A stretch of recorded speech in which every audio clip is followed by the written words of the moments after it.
your explanation, Mr. Molyneux, and I advise you to think before you speak. I didn't want to embarrass the boy in front of you, Headmaster. He'd woken up, found he'd wet the bed, and got into rather a panic about it. Well, why did you not send him back immediately to strip the bed? I issued perfectly clear instructions on this matter in October last. He should have stripped the bed, reported to matron, and then remade the bed himself. But I just thought he needed cheering up a bit, sir. This whole business of being at Bamfylde seems to frighten him silly, and he's never been away from home before.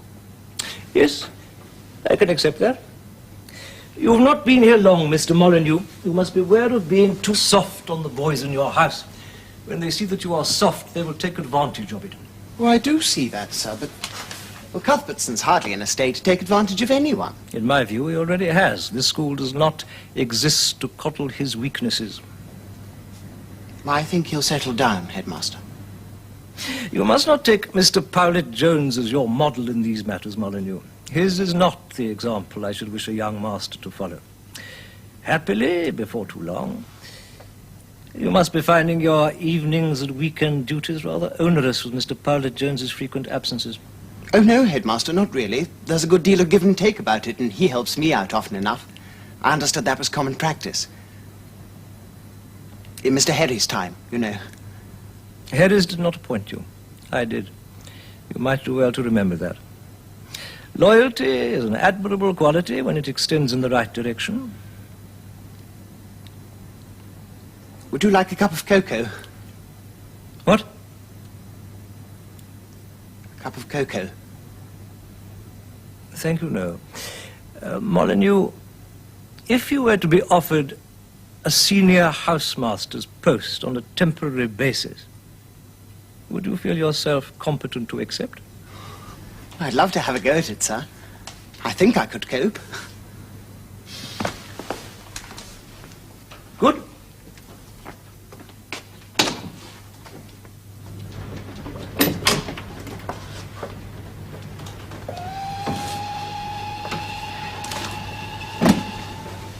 Oh, it's all right. Mrs. Parsons has taken herself and her blasted cats off to Tewkesbury for the night, visiting her sister, or the Platt sister. Oh, damn. Have you got a penny? Yes. I got 3, I think. Riches. There's the meter.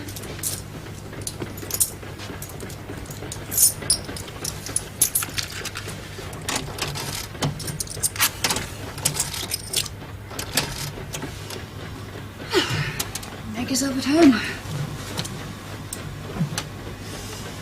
Couldn't you have found anything a bit nicer than this? Oh, I'd look good, wouldn't I? Running for Labour from the best front room of the Bilhampton Arms. It's a place to lay my head. The money I save goes into the election fund.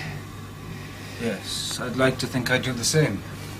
Still, you did rather go to the other extreme, didn't you? Don't you know I like to punish myself?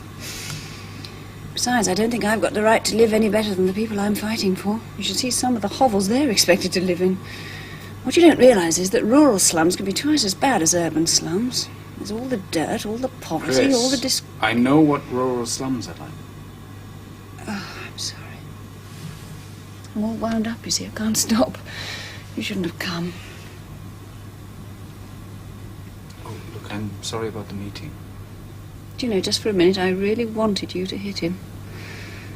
Just for a second, whatever the scandal, I thought it'd be worth it to see him going down with blood pouring all down his stupid face. He's one of the people I'm supposed to be sticking up for. God, they're so stupid, David. They're so pig ignorant. That's what I did Chris, about can't you manage to forget about it for an hour or two at least? I was hoping we could talk about us. No, I couldn't cope with that. That'd be the worst. I'm sort of frightened what I'd find out about myself. I'm only just managing to hold my life together as it is. I'm all frayed string and patches. Can you just accept that it means a lot to me that you want to come down and leave it like that for now? You wouldn't like it if I came all undone. Don't look at me like that, David, please. I promise I'll try and sort myself out when the election's over. Just be patient. Can you stay? For a bit. I've got Barnaby's car. Good. I have to get back early, though. My disciplinary hearing tomorrow. Lord, I never asked you about that. What do you think your chances are? bad. You can't have done them much good by coming down here again. Oh, I don't think I made it any worse. Even if I get myself into the papers again, I don't think I'll see them till after the meeting. So, we're both going down with all flags flying. Looks like it. David, I don't think I can stand any more. I've had enough for today. I want to go to bed now. I feel as if I'm using you. Can't you see anything? Can't you see it's completely the other way round?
Mr. Powlett Jones, I would like to explain the procedure which we propose to follow. We have received detailed written evidence both from Mr. Alcock and from yourself, and we have studied these carefully. Both of you have declined to be legally represented at this time. Now, we should like to question you about your letter and invite any further comments you may wish to make.